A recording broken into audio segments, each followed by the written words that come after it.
Internships are a great way to gain practical experience in your chosen field of study or in the career path that you have chosen to go through with. But how do you get these internships and how do you go about making the most of it?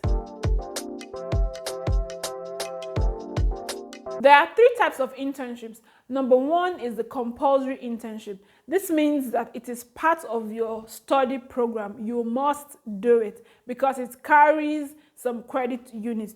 And generally, employers are sympathetic towards people who are applying for a compulsory internship.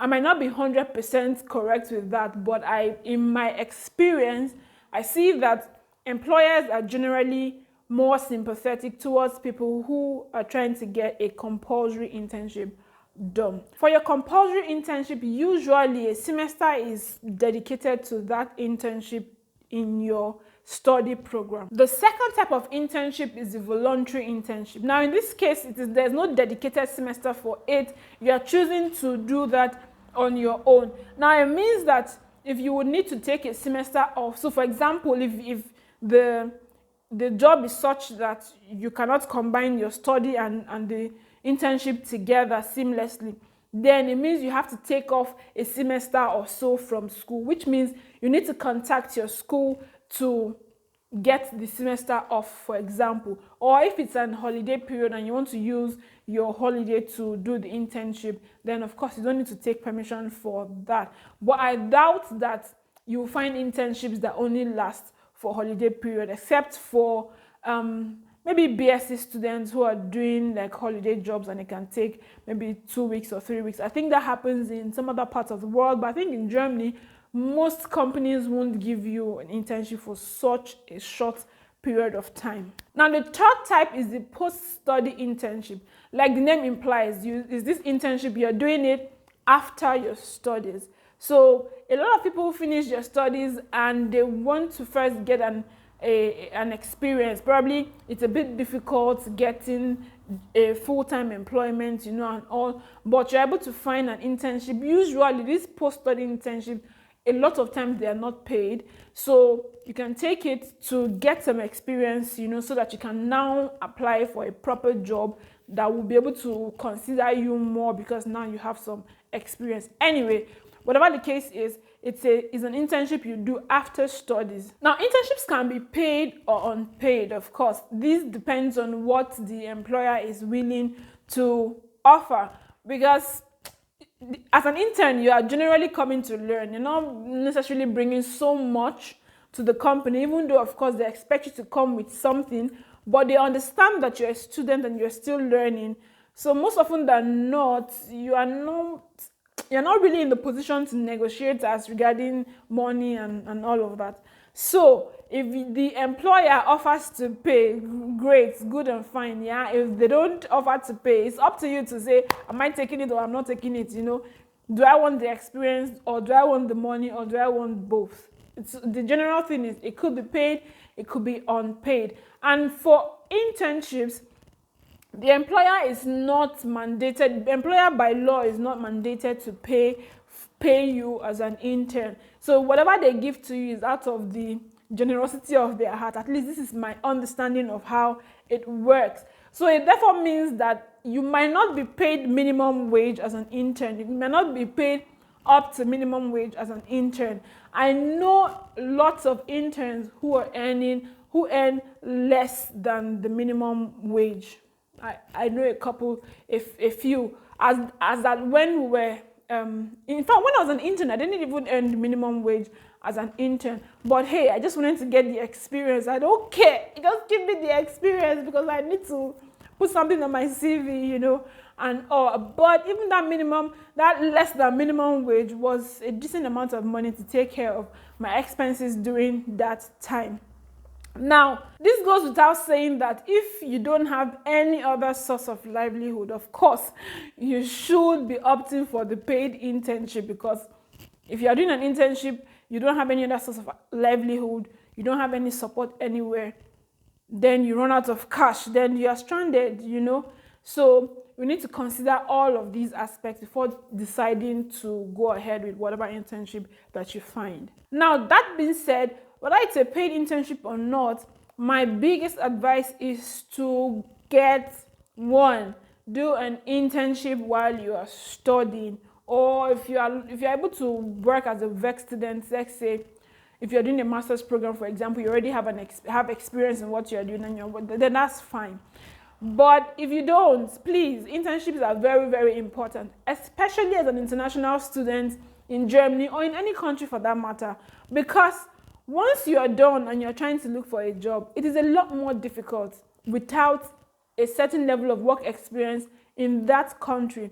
It's generally a lot more difficult. So it will be better that you have your internship experience, so it counts as some form of German workspace experience and work experience even in the field that you are studying in. It gives you a little bit more advantage above others who don't have any experience at all in the German workspace, even if they have lots of experience from their previous country of residence. If you're here, it's having a work experience from here is really, really good. It doesn't mean that work experience from outside of the country doesn't count. That's not what I'm saying.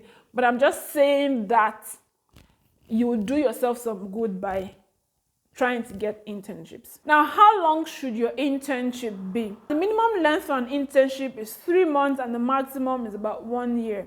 Generally, companies don't want to take interns that only have less than 3 months for their internship. It doesn't pay them as much, especially if they are going to be paying you as an intern, because the time it will take you to catch up on the job, you are already leaving. So it makes no sense to them to make that kind of investment. But if you're staying for 6 months, before that 6 months, you've already caught up on the job and you've already started giving back to the company. So what they're investing in you, they're already beginning to reap the benefits of it. It's a business. They're not there to do some charity work for you, yeah? So when they give you something, you give them something back in return. So generally, 3 months to 1 year, it's usually the general time frame for internship. But most students have their internships for 6 months. So depends on you anyway and your studies and how you're able to manage that. Now, some people do multiple internships. So they finish one internship and they move to another internship and move to another internship. In my opinion, I think that's a lot of stress. That's too much work to be doing as a student. It's too much effort to put in. I don't think it makes sense. In my opinion, I think it's good that you have one internship, maximize that internship, see how you can convert that internship position to either a part-time position as a working student or eventually to a permanent position as a full-time staff.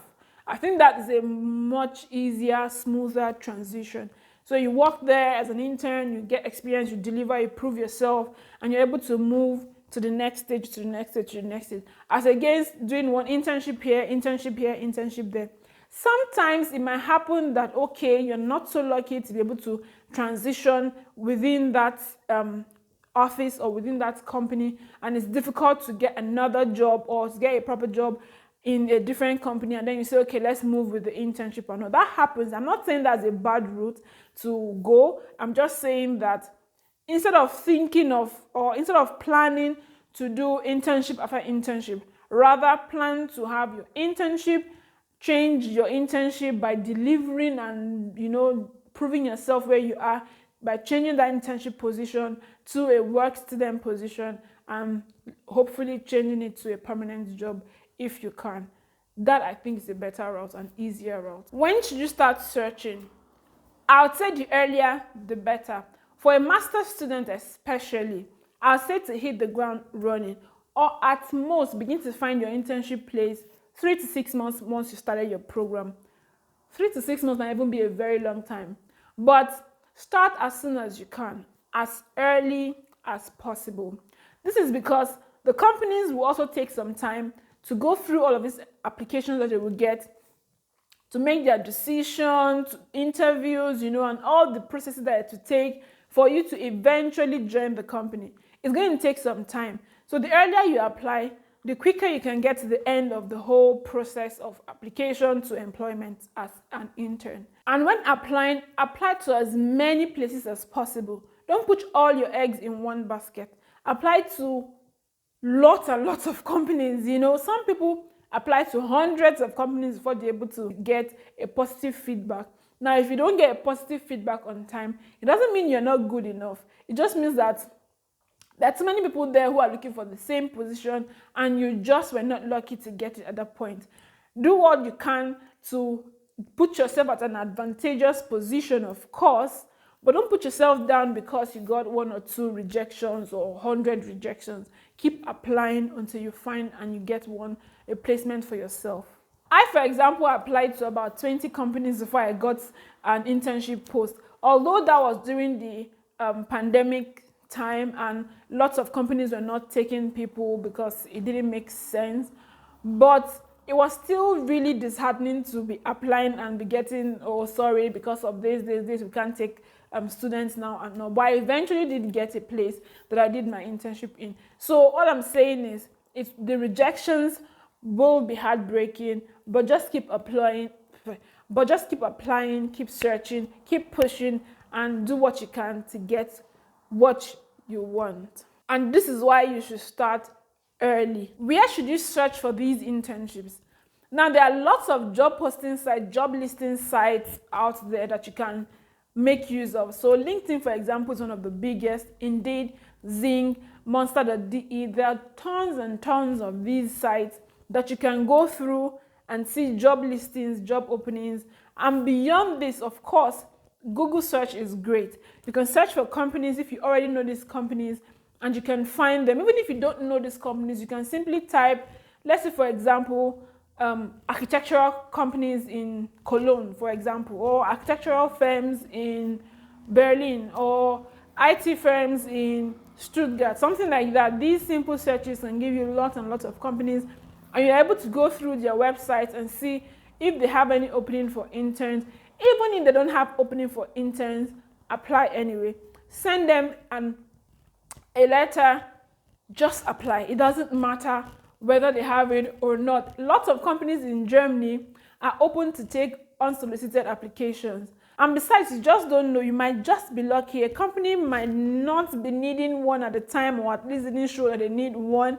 And then you just apply, and somebody just said, you know what, let's just take this person. You can just be lucky. Whatever you can do, just do. Apply. Send all the applications you can as much as possible. The worst case scenario is you are told sorry, and that doesn't hurt anyone. That has never killed anybody. Another great source of information would be your professors. These people have been in the field long enough to be able to recommend some companies to you. And some companies even reach out to these professors to let them know that, oh, they're looking for certain people for certain things, and they would like the professor to share the information with the students.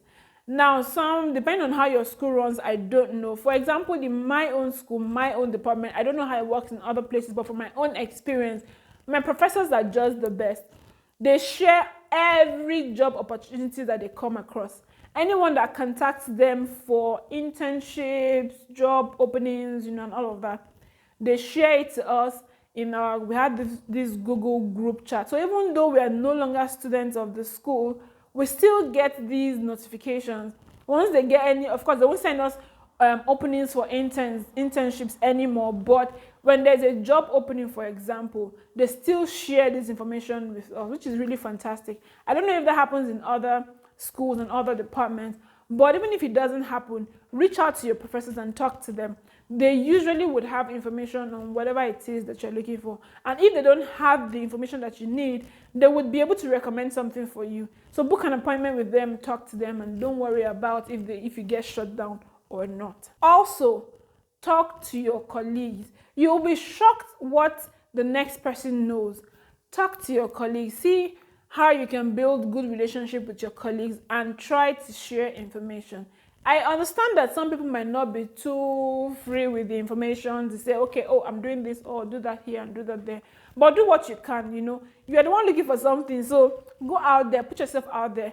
Talk to your colleagues, see if you can get information from them. Oh, this is going on here, and ahead of this here, you can apply here, and all of that. But sometimes, some people might not let you know anything if you don't talk to them.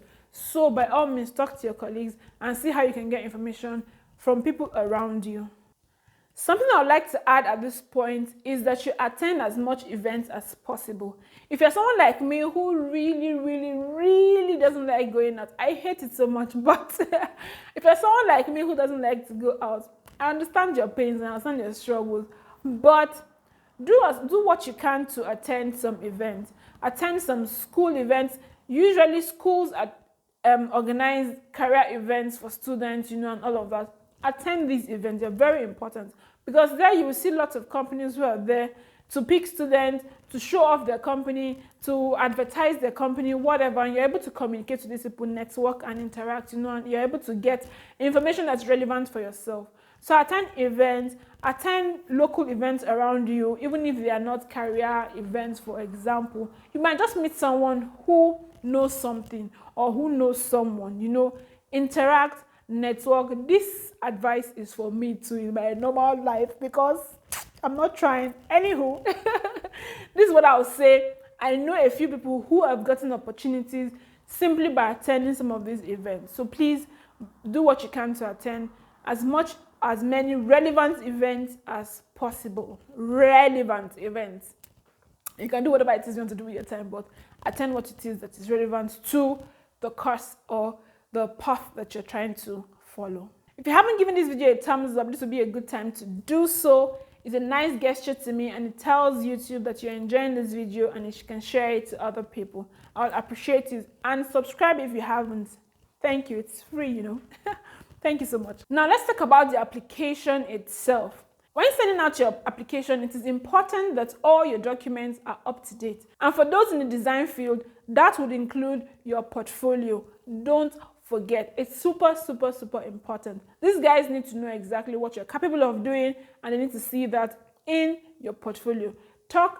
Express yourself through your portfolio because your future employer would only generally get a feel of what you can do and your personality and all of that through your portfolio. It doesn't give you all that information entirely, but of course they'll make a lot of decisions based on that portfolio. So please put a lot of work in making sure that your portfolio is looking as decent and as good as you possibly can. Your best effort, if there's a word like bestest, your bestest effort. Now, your best effort might not be the best overall in terms of those who are going to be applying for that job, but for yourself, let it be that is the best that you can possibly do at that time. Remember that your portfolio is you, is your selling point. Do that. For those who are not going to be using your portfolio, make sure that your CV is on point. Of course, this applies to even if you're using a portfolio or not, but make sure that all your documents and everything that you need to apply is on point. It's looking good. It's looking presentable. It's easy to go through and it's easy to read. Your CV should be in the German standard. Don't just write a CV just randomly. If you do a simple Google search, you can see the basic way that people write their CV here or put together their CV here in Germany. Including a picture of yourself in your CV is allowed in Germany. It's not compulsory, but it's allowed, and in fact it's advisable. At least this is the information that I was taught in my first year here in Germany as a student. In the class, we had a class actually where they taught us really how to put together your CV for applying for jobs here in Germany, and it was highly recommended that you put your picture. Now, what it means is that you need to make sure that your picture is clean. Don't take a picture of yourself just in your living room, just random picture of yourself. Take a good headshot. You can go to a photo stand to take a proper headshot of yourself, or you can take a headshot by yourself in your house, but make sure that your background is clear, is clean, is looking as professional as possible, so that they can get a feel of who you are. They don't need your personality in your picture, but they just need to see and recognize who it is that they are looking to interview or looking to give this job opportunity potentially. So keep everything simple. The picture, simple. The formats for your CV, your application letter, and everything, simple. Everything needs to be readable, easily, because these companies are going to be receiving hundreds and hundreds of applications. No one has time to be going through the fine details of what you put together in your CV in one really crazy format. It should be easy for the HR person or for the boss or for whoever it is that's going to be handling your document to go through your documents easily and pick up important information without necessarily reading through the entire document. Remember that your application and your CV should be tailored to the specific company that you're applying to. So don't just do copy and paste for every single application that you send out. Now, this is because for mostly mid-sized or large-sized companies, they use a system called the ATS, which is the application tracking system. What the system does is that it filters all the hundreds of applications that you're going to get based on certain keywords. And if you don't have these keywords in your application is going to be skipped. So humans most likely will not be having to work on your application immediately it is received. So it will do yourself some good to make sure that you are tailoring your application to suit that particular company, so that you can at least first scale the tracking system before a person now begins to work with it and add or include their personal bias towards the application, either bias based on your skill, or whatever it may be. So this is to say that it is super important that you don't do copy and paste. Now, for a small size company, it might not so much be a problem, because it's just probably one person is just going to see the application anyway. That might not be so much of a problem, but it will be safer to make sure that you're tailoring your application or your CV to the specific company using specific keywords as is already in the job opening, in the internship opportunity opening or job opening or whatever it is. Look out for these things. Now, after your application comes the long, annoying wait. Some companies will not just get back to you on time. It can be really annoying and it can be nerve-wracking. But relax. Don't let this get on your nerves. However, if you've waited for a while, let's say, in my opinion, about 2 weeks, and you don't get any notification at all, nothing at all from the company as regarding your application, I would advise that you reach out to the company. Sometimes these people may not even see your application at all because it has happened to me. I had sent out an application and they didn't even see it. Where I did my internship eventually, I sent out my application and after a couple of weeks, I think 2 or 3 weeks or so, and I called the company to say, I sent an application and I'm wondering if you got the application. And they said, oh, they didn't get it. They didn't get it, and they were going to check their system to be sure, and they eventually found that it went to their spam mail. Now, this is the information that I was given. So they eventually got back to me on it. Oh, they found the application and they're going to start working on it. I eventually did get that position, but imagine if I didn't call them to say, oh, I sent an application and I haven't gotten any feedback from you. What's up?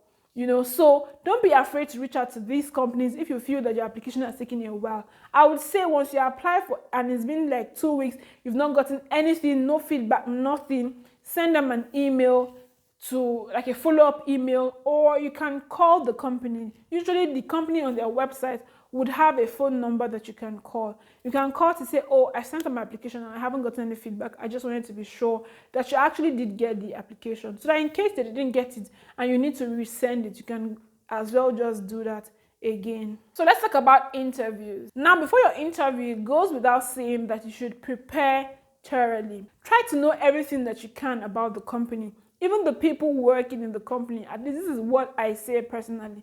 Try and know as much as you can, everything that you can about the company. Be ready for any question that comes up, such that when you are being interviewed, it feels like you already know these people. That's why I usually say search for them everywhere. Search on LinkedIn, find out if they have anything that you can find about them. Just get a feel of them.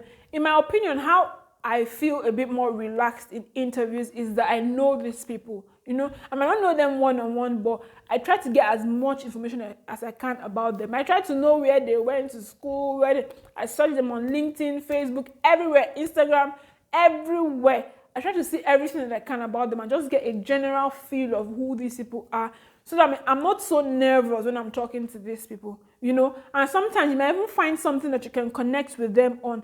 such that if the situation warrants it, you can connect on that level during the interview. So for example, if you belong to a certain fraternity, for example, and you realize that one of them belong to the same fraternity, you guys can somehow connect on that level, during your interview and all of that. To be great to have as much information as they can, because trust me, these guys already have a lot of information on you from simple search on the internet. So get what you can on them as well.